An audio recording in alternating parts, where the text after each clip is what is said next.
Yes, let me do that. Regs around, oops, here. I'll put it in here somewhere that I can. Okay, that's fine. There we go. All right. Are you going to let them ask questions on the chat as well? Because Yeah. I'm pretty sure it's going to come up with a lot more. And I know. All right. Well, let me get. If we run out of, recording it for sure. Exactly. I'm sorry. And if we run out of time, I'm more than happy to do this again if that's what you all want.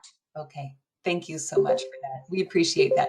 Welcome, everybody. Sure. I know lots of people are signing on. I want to welcome Jan Woods, who's here sort of as a follow-up to a presentation in Tampa. But if you didn't attend Tampa, that's perfectly okay. We have lots to talk about today, and I think it'll all make sense as much as DEA regulations can make sense. I'm going to ask Jan to do a brief introduction at the beginning, just so that you all get a flavor for who she is and her experience and how she can be of help to us.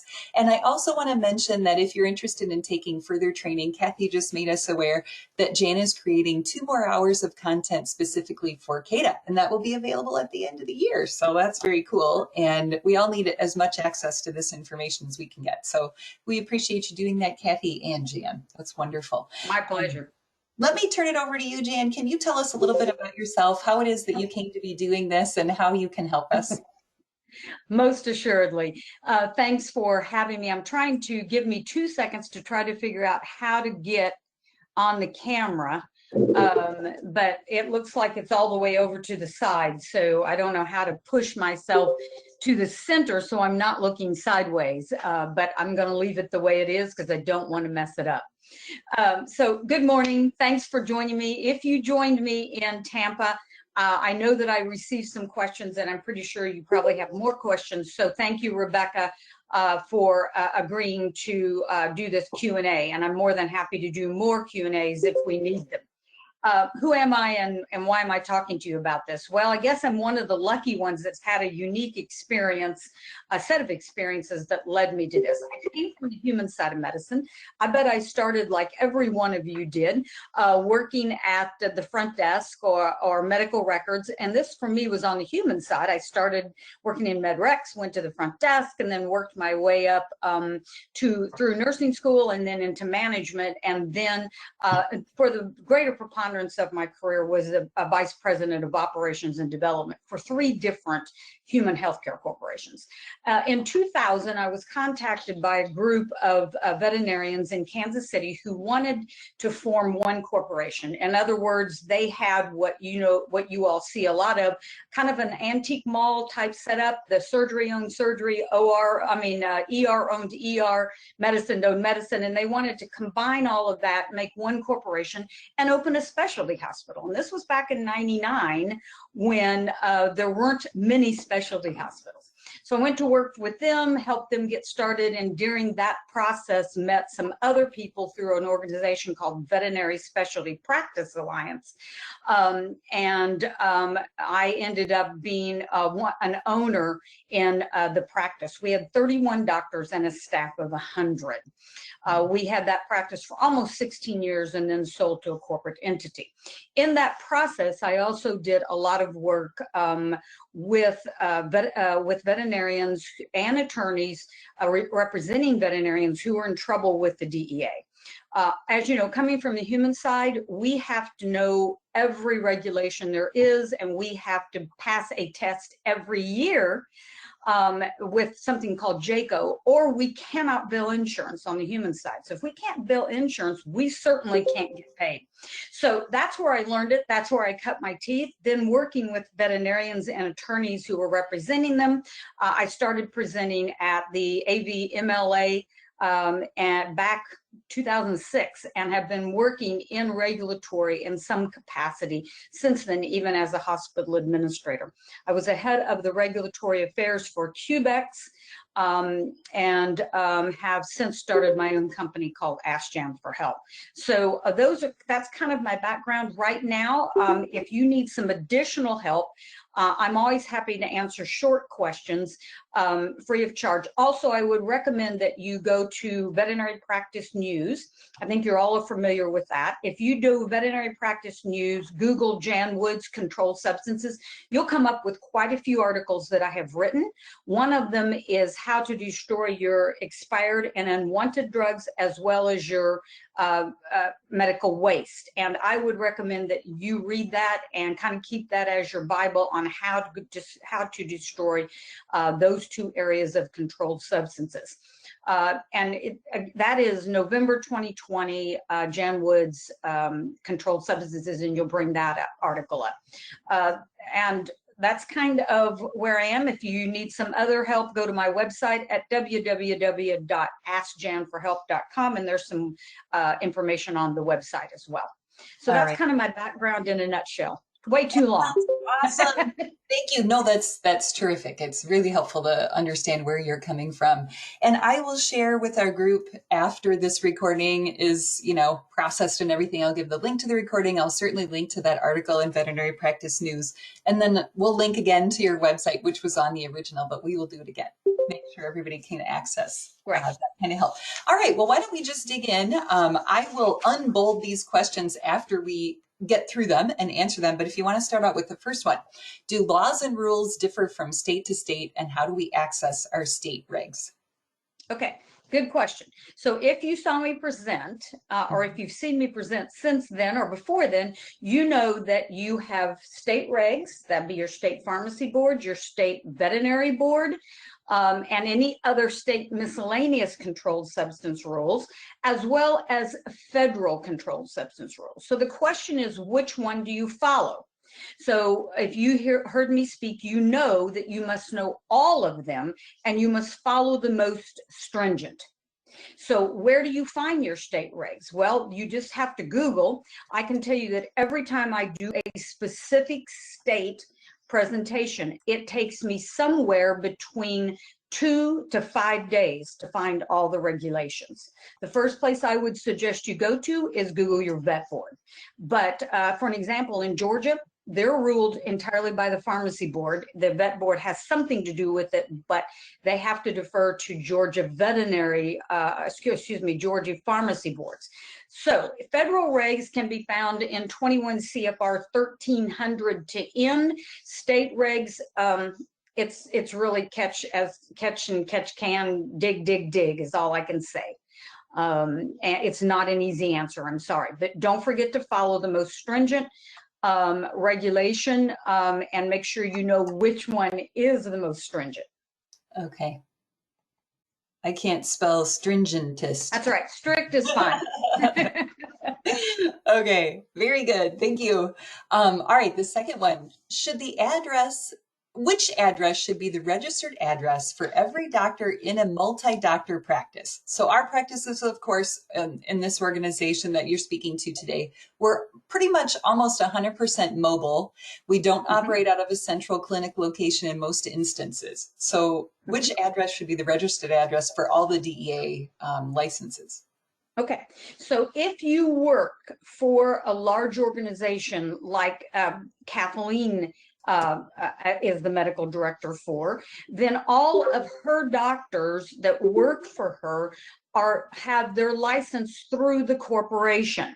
So it would be your name, the corporation's name, and the address of the corporation you're employed by.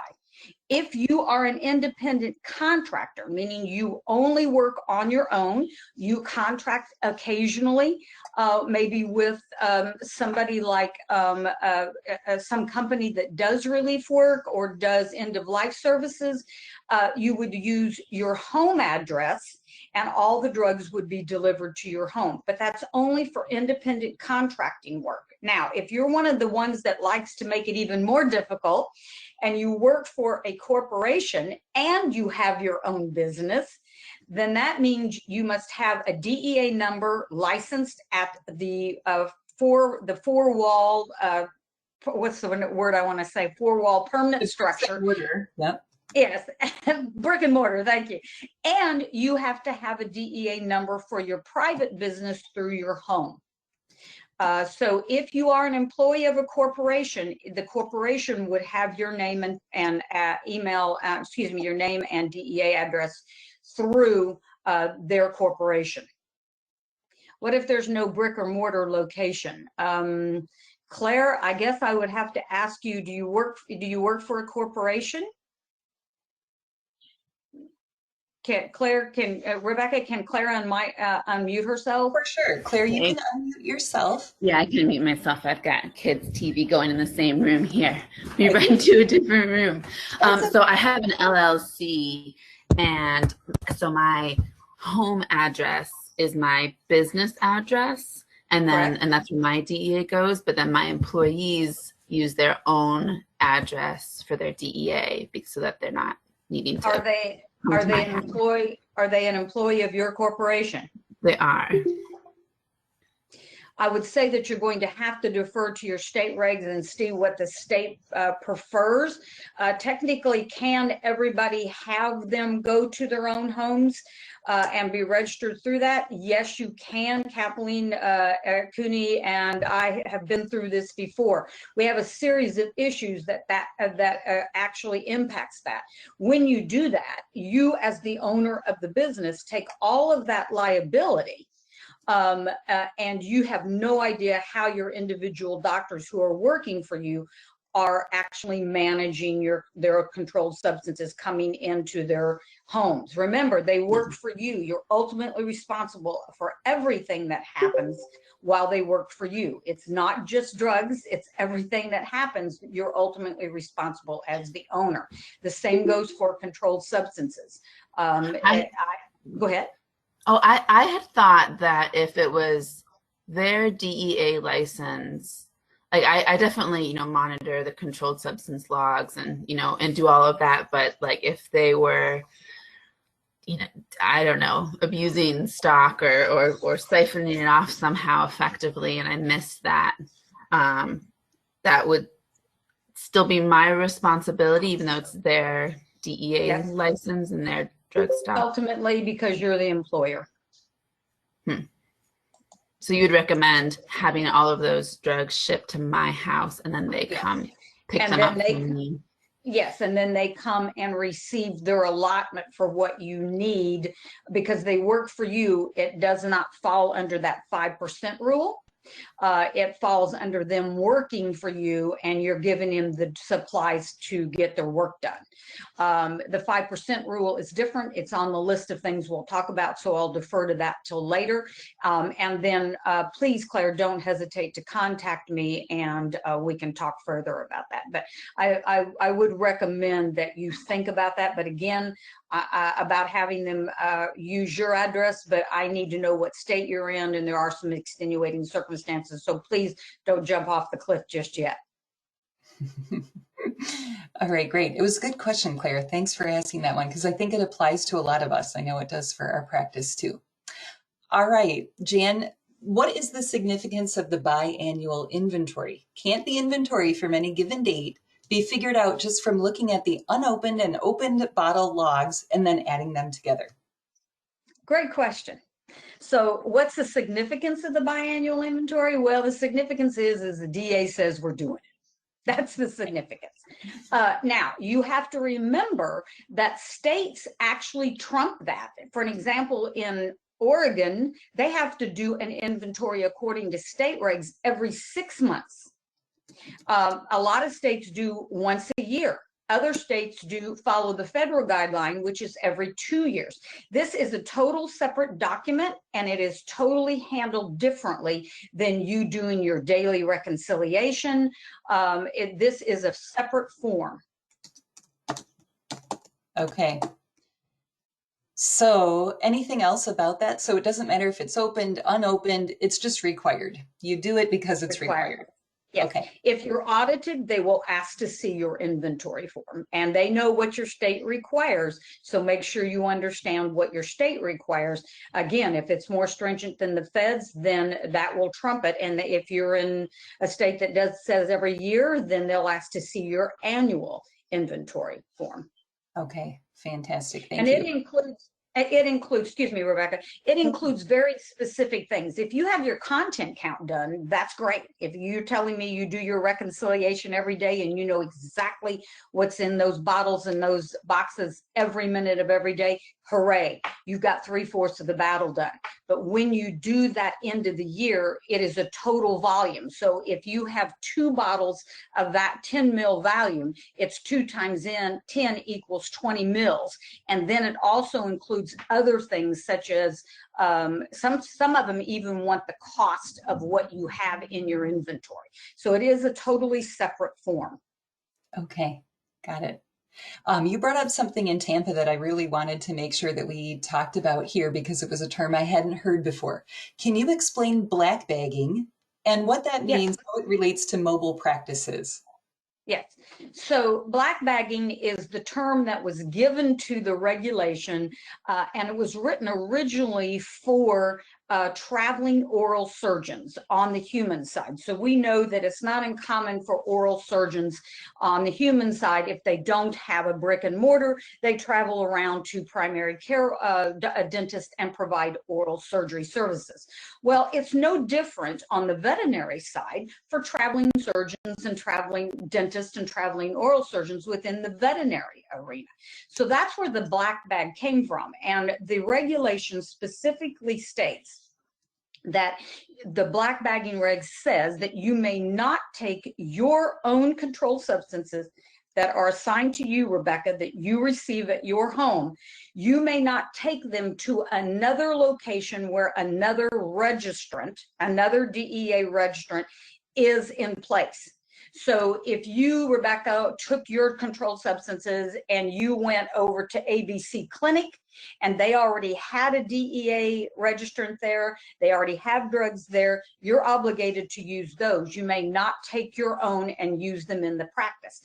Where you can use them and where the black bagging law doesn't apply to you is when you're going to an unregistered location, such as somebody's home or a farm or a ranch that doesn't have a veterinarian and a registrant assigned. Some of these large, very expensive horse ranches, of course, as you know, already have vets on site with drugs on site. So that would be a black bagging reg. But any unregistered location, you may take your controlled substances as long as you're documenting accordingly how you use them. Okay, this brings up a tiny wrinkle related to something you brought up earlier. So if I am both a employed veterinarian with a mobile practice and I also am an independent contractor on my own, I own my own business, my home is a registered location, and yet I have to go over, say, to Claire's and pick up my drugs for the mobile practice. So is that even a problem? Should I get too worried about it? Well, it's not, because if you're working for Claire and she has all of her doctors registered under her company, then you as an employee would be getting your drugs from Claire. If you're an independent contractor and you have drugs coming to your home under your address, under your DEA number, but you provide services at a brick and mortar, you're going to have 2 DEA numbers. Same number, it'll have a qualifier on it. Okay. It's confusing, I know. Well, but it is the government, and they don't do things to make it easy for us. They like to keep their jobs. So maybe say that again. You would actually have one DEA number, but it would be registered at 2 different locations? Yes, you'll have one DEA number if you're employed as an employee. It doesn't matter if it's full-time or part-time. And you're an employed doctor, meaning you get a paycheck and they take the taxes out.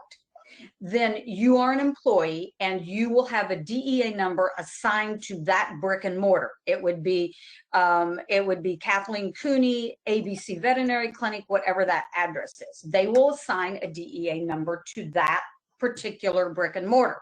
Yeah. Then if Kathleen has, for an example, Dr. Cooney has her own business that she provides services to independently, then she would use her name, and possibly if she has a corporation name or a DBA, she would list that as well, and her home address. And it's oftentimes the same DEA number. It may just have a qualifier, meaning a different address, or it will have a different address, but it might be some kind of qualifier after the end of the number to indicate it is a residential facility. or a private company, excuse me. Okay. Also, keep in mind that if you're in a state that requires a controlled substance number, you must also have those. Okay. And again, if we're going to figure that out or know that, we just have to Google it for our own state. As far as what, state controlled substance license? Yeah, exactly. I would bet there's not a person on this call today that doesn't know if they have to have a state controlled substance license. If you administer, dispense, or prescribe controlled substances in the state that you provide services in, and your state requires it, they certainly would tell you that that probably was part of your test when you sat for your license in that state. If not, you can Google it. All right. All right, I'm going to capture that. Oops, you'll probably know it. Okay. Wonderful. Thank you. That clears up. Can I interject one thing there? I have had people ask me, why do I have to have a state license? I'm not going to get one. I would tell you that you need to talk to your attorney about that, because that's like having PDMP requirements and deciding you're not going to participate in that when it's required in your state. If it's a regulation, if you elect not to do it, you need to talk to your attorney and find out what your risks are. I can tell you the risks are not worth what it costs you to have that license. Ah, got you. Okay, absolutely.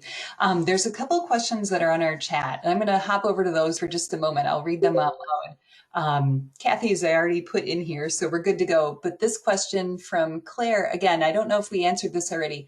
My veterinary employee, no, we didn't. Okay, so the question is, this doctor lives far away from their practice. The practice is in DC, but they live in Ohio.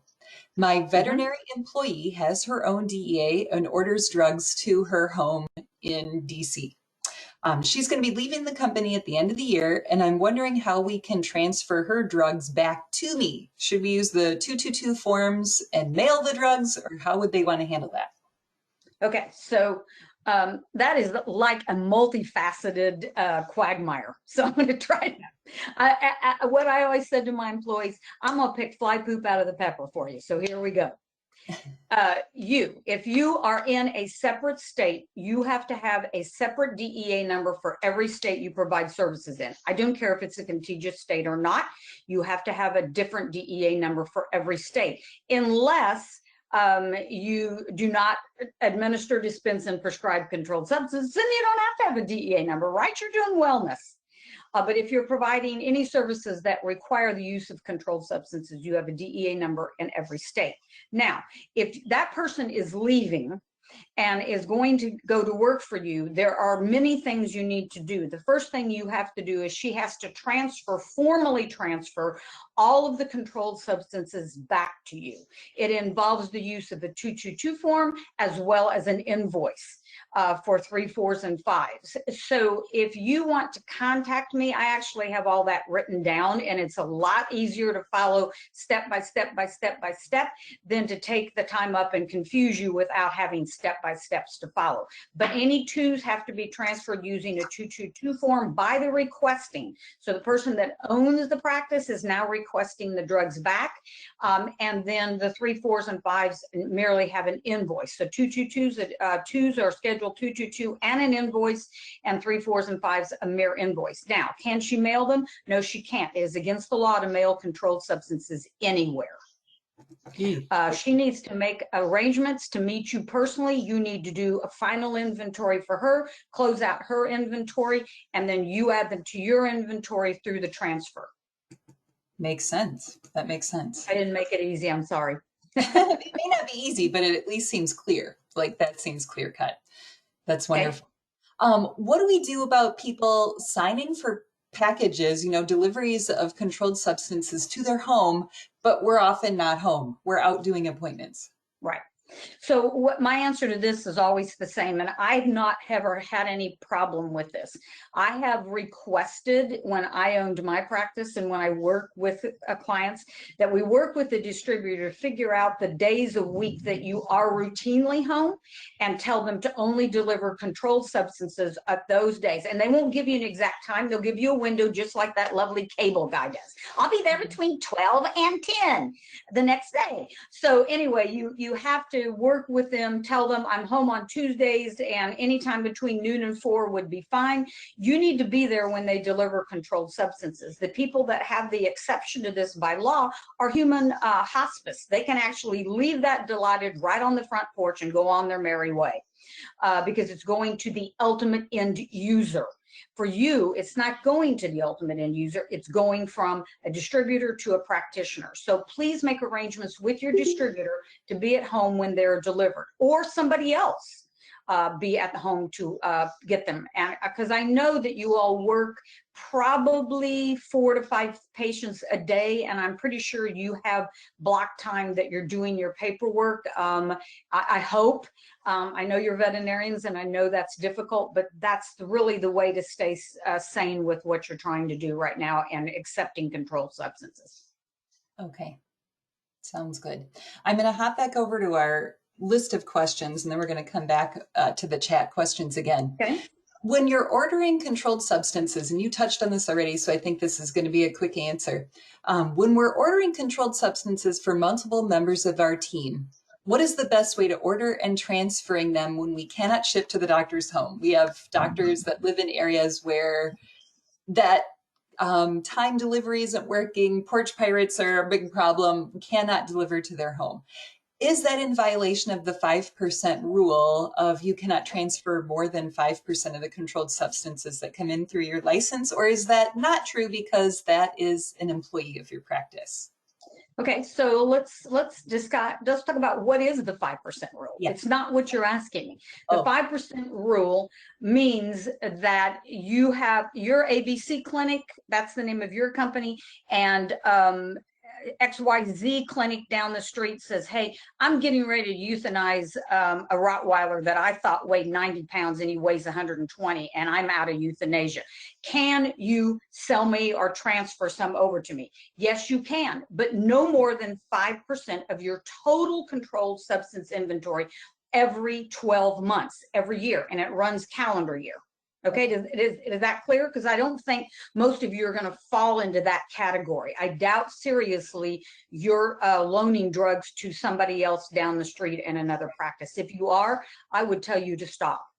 It's just a red flag for the DEA. And remember, it's no more than 5% of your total inventory. So if an employee works for you, it does not apply to the 5% rule. You're actually giving them the tools to do their job. Okay. That is a great relief. Thank you. Okay. So, you're welcome. But may I inject one thing? Make sure that when you take them out of your controlled substance lockbox and you're transferring them over to Dr. Jones, you have to have a formal system in play to tell them exactly how they're receiving, how they're transferring, how the inventory is done, when it's transferred, and et cetera. That requires a policy so that when the DEA does knock on your door, all they have to do is read the policy and then check and see if you're doing what you're supposed to be doing. So it's not as simple as you think it is. If you own multiple practices, which I don't think you do, but I'm going to add this to it, just not to muddy the water, but just to finish this conversation.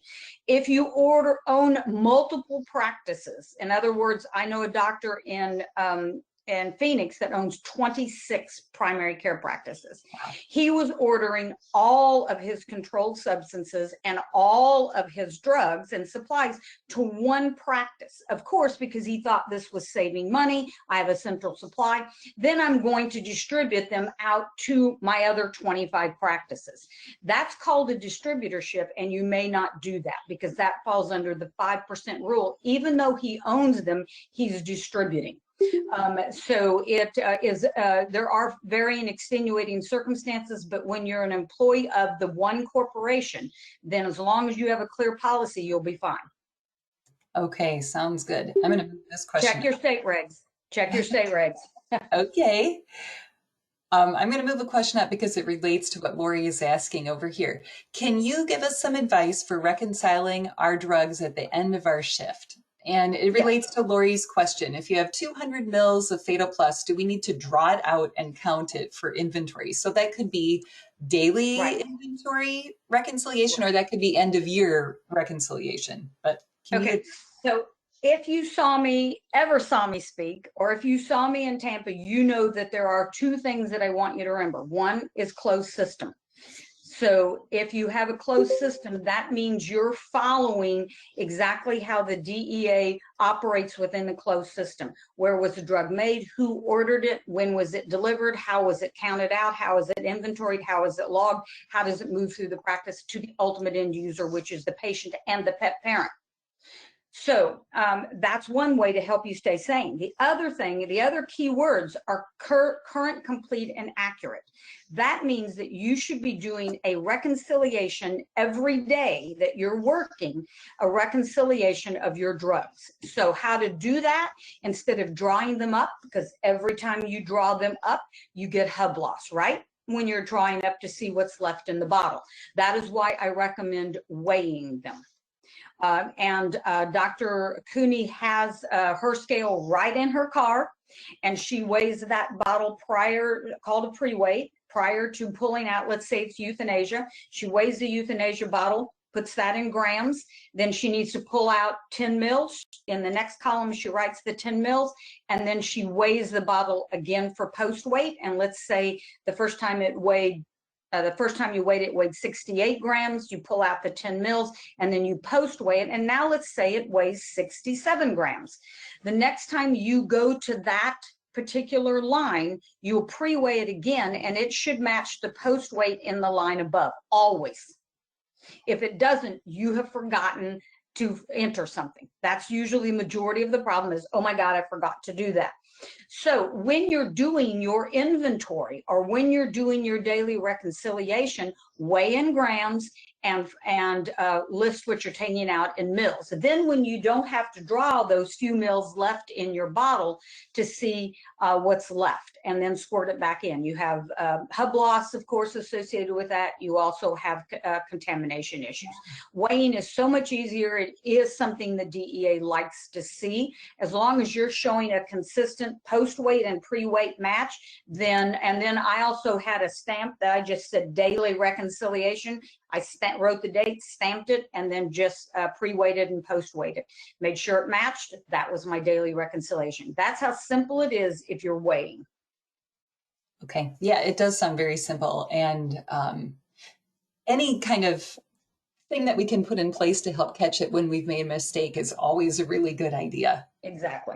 And your inventory has nothing to do with your daily reconciliation. Your daily reconciliation, if you're audited, shows the DEA that you're staying current, complete, and accurate.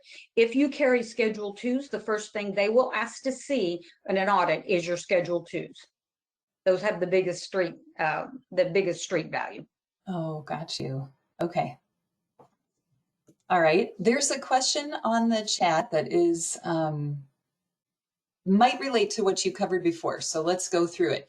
If we have a mobile part-time veterinarian who also works at a regular bricks and mortar part-time practice, or she works at a regular bricks and mortar practice, but she works part-time there, does she need to have separate DEA licenses? Is she an employee of of your company as well as an employee of the brick and mortar? I would say yes. I'm not sure if Lori can unmute at the moment, but yes, I think all of them. I put that in the question. Yes, she's an employee of both places. Okay, she has to have two separate DEA numbers, one for the brick and mortar and one for the company that you own that she works for you on. If she's an independent contractor, then and not your employee, then she would have a DEA number assigned to her home under her name. But since she's your employee for your mobile service, there would be two different registrations. So if she has that registration at our business currently, do I just not worry about whatever she's done at the other clinic? Are you telling me she's using the same DEA number at both locations? I don't know. I think the clinic owner has one at her brick and mortar practice, and I don't know if she has to have her own there or how they do that. Okay. So I guess you probably need to find out, and she needs to have one at the brick and mortar. And if the owner of the practice doesn't understand that, don't hesitate to, send him or her my way. I'm more than happy to answer questions as to why that is required. You do not want her using her DEA number assigned to you. I guess, Lori, is that you that's asking me that question? Okay. You don't want her using the DEA number that's assigned to your company, Lori, because that makes you responsible for what goes on in that brick and mortar, and I know you don't want to do that. Even if it's her own DEA Yes. number, but registered to here to this address. Correct. Yes. Yep, correct. Okay. It's just, I always use the same analogy. As a medical director or an owner of a company, you are ultimately responsible for everything that happens in that practice. It doesn't matter what it is. If somebody goes to the board, the doctor, even though they have their own DVM license number in that state, the owner or the medical director gets called as well. It's no different in drugs.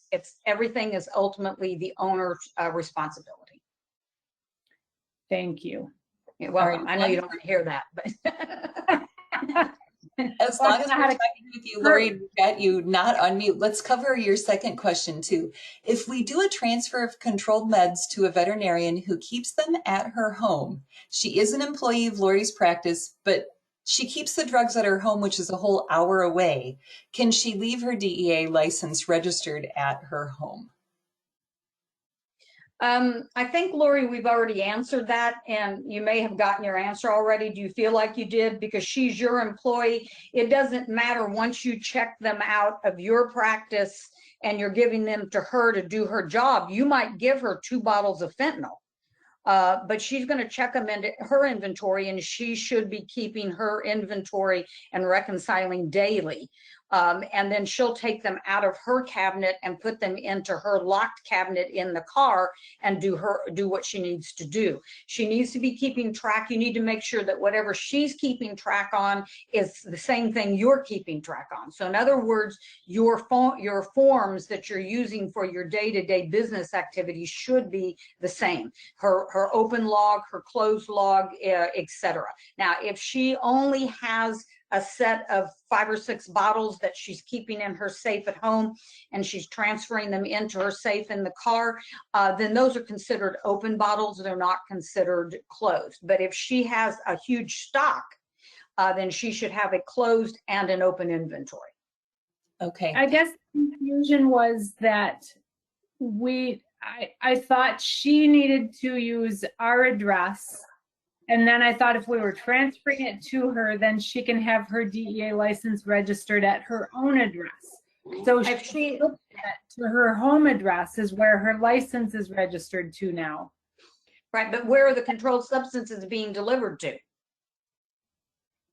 And if she's having them transferred from us to her, she takes them to her home and they're delivered to her address, but we're paying for them. But they're still delivered here. Yeah, So they're delivered here. If she's your employee, they should be coming to you, and then you should be dispensing them out to her to use for the patients that belong to your practice. So her DEA license should still be at this address, even though she's a 1-day-a-week employee. Does she have another separate business as well? Not at this point. Why don't we talk offline on that? Because my DEA, I have a retired DEA agent that works with me. She might have another idea, but I can tell you we've been through this many times before, and it ultimately comes back to who owns the practice. Can she have a DEA number at her home?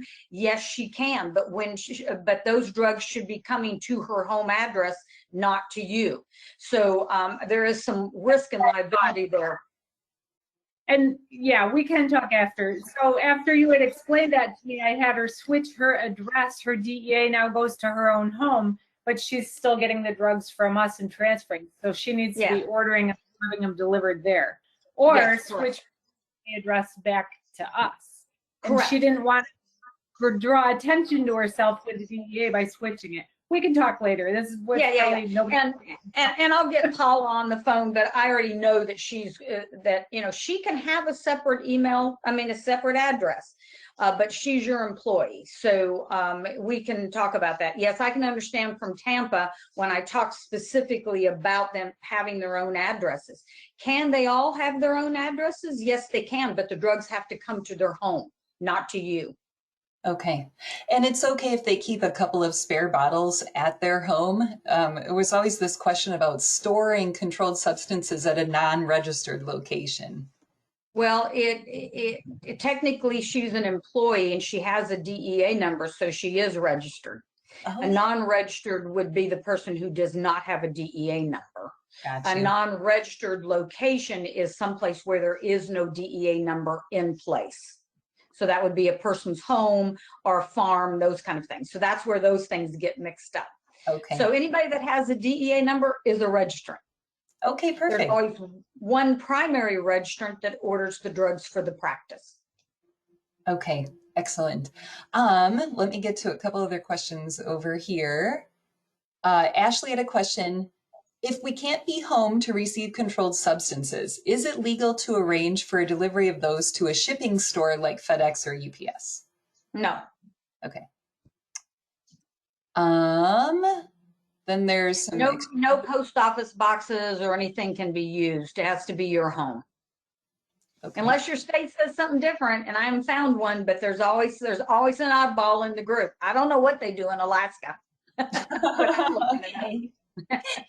Is there an acceptable percentage of loss on controlled substance logs, meaning that missing drug in the hub?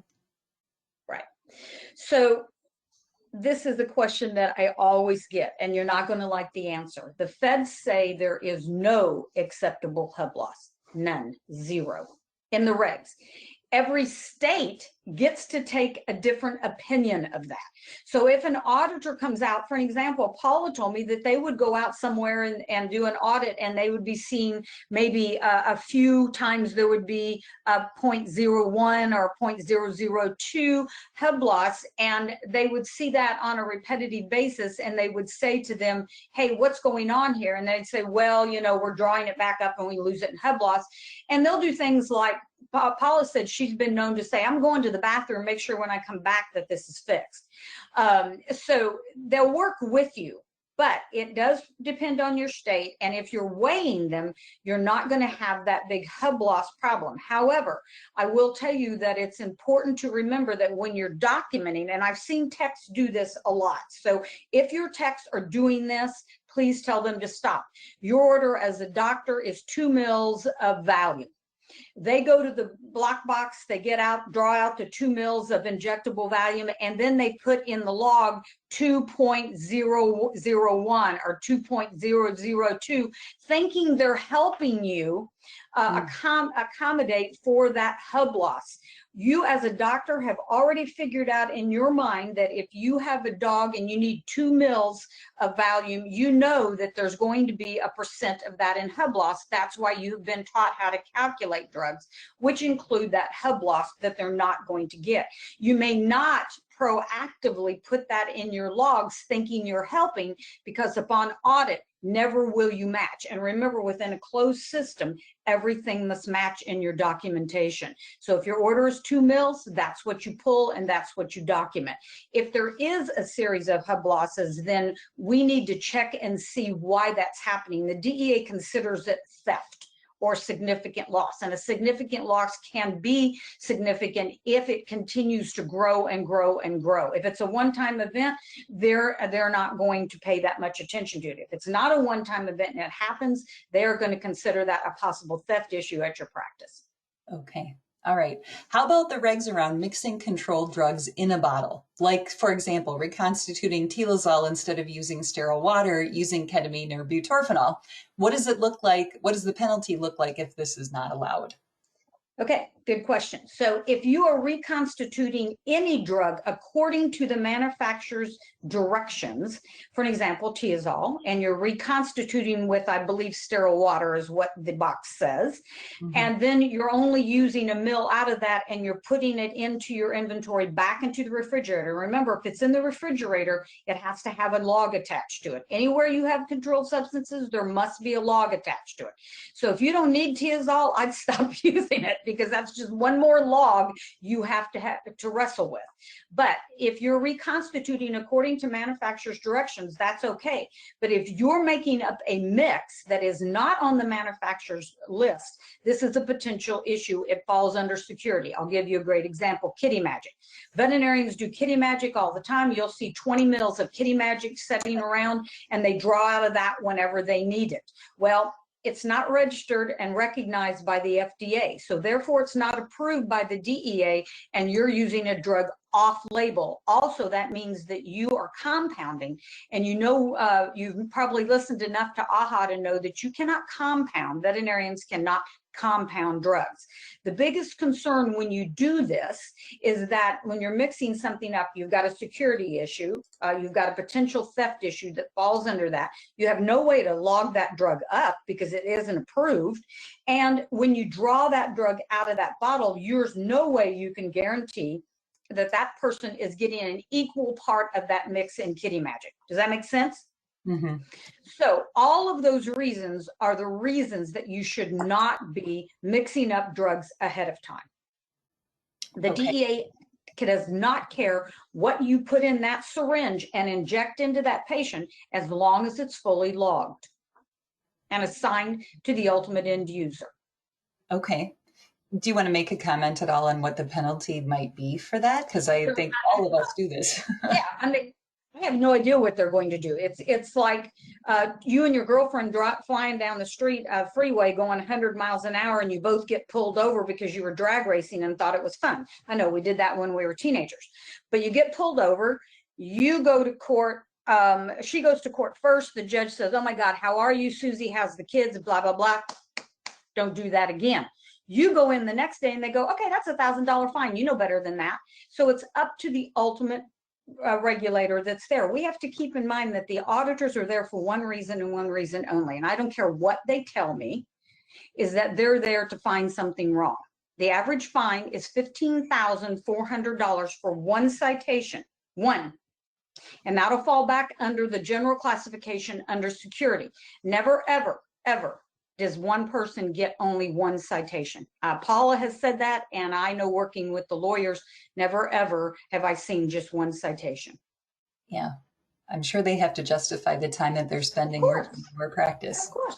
If they go back to their boss and the boss says, "What'd you find out at ABC? What'd you find at ABC Clinic?" And he goes, "Yeah, nothing." The boss goes, "Yeah, you ain't got a job." Exactly. Totally agree.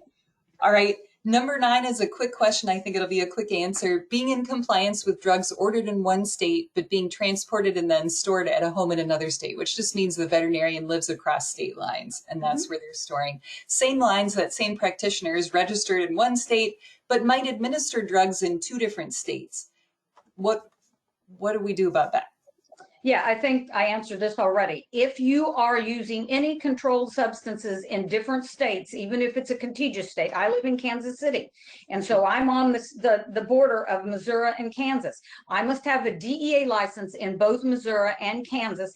Do they give you a discount? No, they do not, because they're in business to make money. So you must pay that money to get a state license, DEA license for every state you administer, dispense, and prescribe controlled substances. Always remember, if you do not have a DEA number, you may not prescribe controlled substances. Any reason.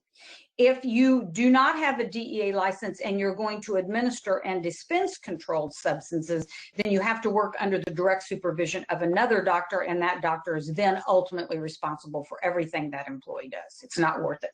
The fine's not worth it. The license is $731. The initial fine is $15,040. You do the math. Yeah, very cool. Okay. Let me see. Kathy shared some information about the scale that they're using. I'll put that in our post notes after when I share the recording. Ari has a question. Is there an acceptable percentage of loss in the controlled substance log? We already covered that. Can a client here's one. Can a client administer an injection, a sedative that includes controlled substances into their own pet if the veterinarian is there to observe them doing it? Why would you take on that liability? Sometimes clients are just thinking they're going to be able to make it less stressful for the pet, I suppose. You know, I would tell you that I don't know that you can even do that with legend drugs. You'll have to talk to your state regs. But when it comes to controlled substances, I would not let anybody touch that controlled substance except you or anybody who works under your direct supervision. And make sure you understand your state regs. In some states, vet techs that are licensed cannot touch controlled substances. And most states they can, but there are states that say no. Also, if you're not there and somebody is giving controlled substances to the client, you leave at 5, Lori, for an example, because you got a brick and mortar, you leave at 5 o'clock and you've got controlled substances that need to go to a client at 6 o'clock and there's nobody else there but that technician or that receptionist, that cannot be done. So you need to make sure that you know where those controlled substances are and how they're handled on a complete closed system basis. Also, receptionist, I don't know of any receptionist in any state that have the ability to handle controlled substances. And remember, anybody who has access to controlled substances must have a background check. Check your state regs. A lot of unlicensed technicians or unlicensed assistants cannot handle controlled substances. If you're in California, you know that unlicensed assistants must have a special license from the state of California. What's it about? It's about money. Okay. This question about how to best dispose of waste versus expired, let's not even talk about it here, but I will send everyone to that article so they can read about it for themselves. Yes. How many lots? Oh, go ahead. May I say one thing about that? Just make sure that you understand the difference between controlled substance medical waste and its destruction and expired and unwanted. Two very different systems. Two require government person that picks up these drugs from you, but it will outline it explicitly. This is a huge fine. Please do not put anything down the toilets or the waterways. I don't care if it's a legend drug or a controlled substance. The fine, what was the fine on that? $37,500 if the EPA finds out you're doing that. Okay, that's important stuff. All right, I will definitely share that. How many locks need to stand in the way of the controlled substances? Well, you know, that's an old wives' tale. Just like when I went to nursing school, we thought that we couldn't use red ink. So that got passed down from year to year to year to year to year. And then they'd hand me a pen that had red, green, and black in it. And I'm going, why are you giving me that? I can't use red ink. Well, we couldn't use red ink because if you remember when you went to school, those old mimeograph machines, they couldn't pick up anything but black ink. So that's where that wives' tale came from. The same as the wives' tale that gets passed down from year to year to year to year on veterinarians and how they handle controlled substances. The DEA is explicitly clear. It says nothing about how many locks you have to have on the box. It says that it has to be firmly adhered or firmly secured to the floor or the wall or both. And it should, of course, have an inability of somebody to just walk in and open it. So you have to have some lock, but you don't have to have 2 locks. So firmly adhered to your car.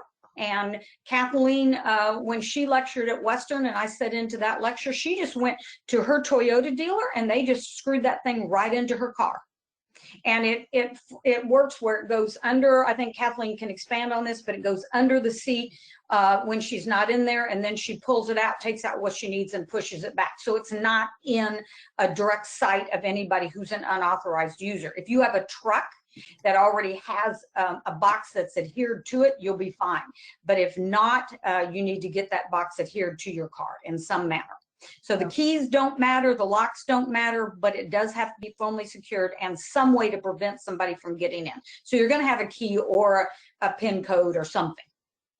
Okay, great. Check your state regs. Check your state regs. Some states differ with that. Okay.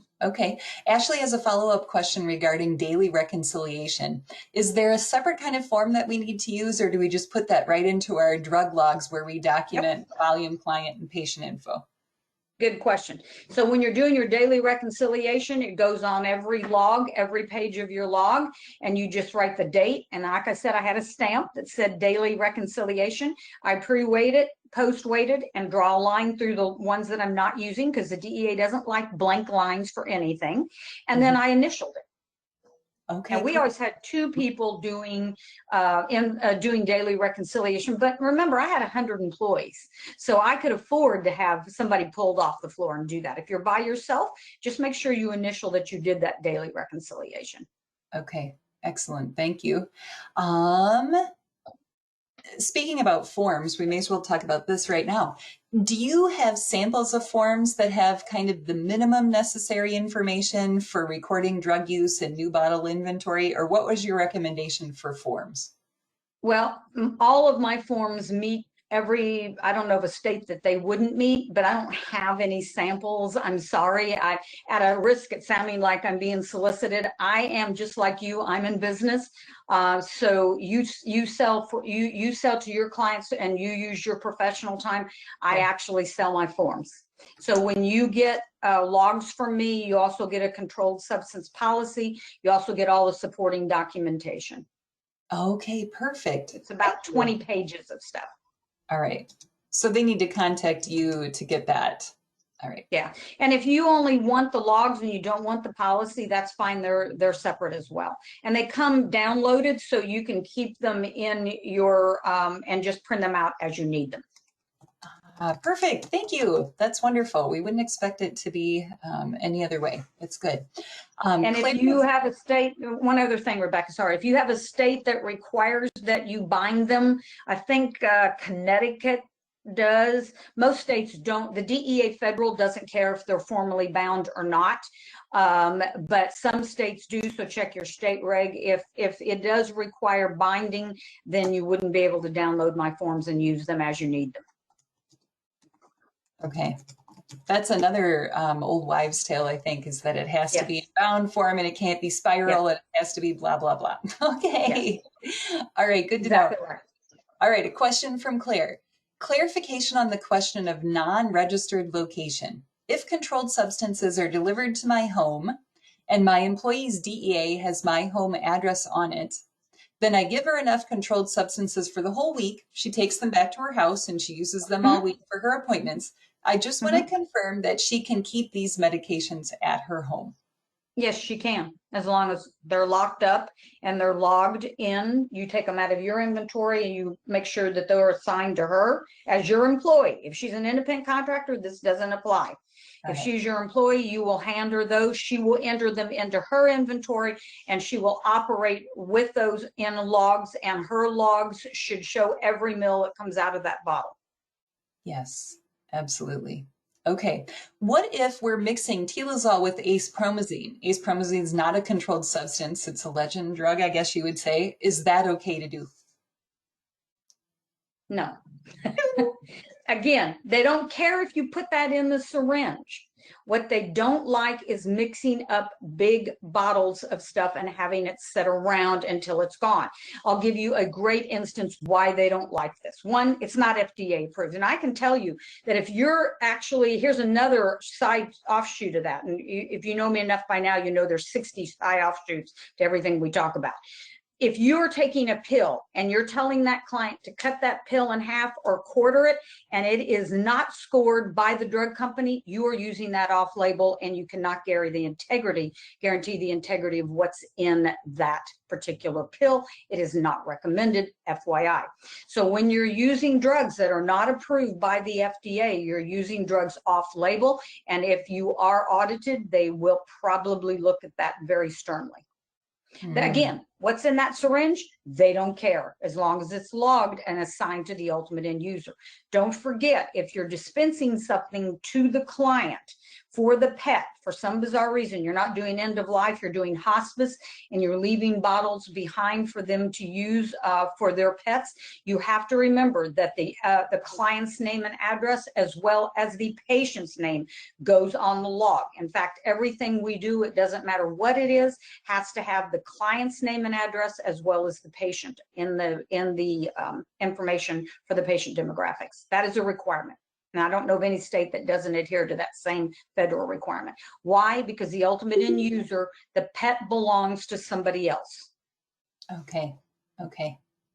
Got it. All right. Believe it or not, we have one question left that we have not addressed, and it is 2 minutes to the top of the hour. We're doing really good. Jan, you're doing amazing. Okay. Does the glove compartment, if it is locked, does that count as being firmly adhered by that definition?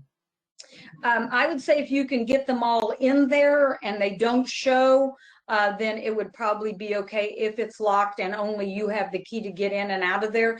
Basically, the DEA doesn't address that.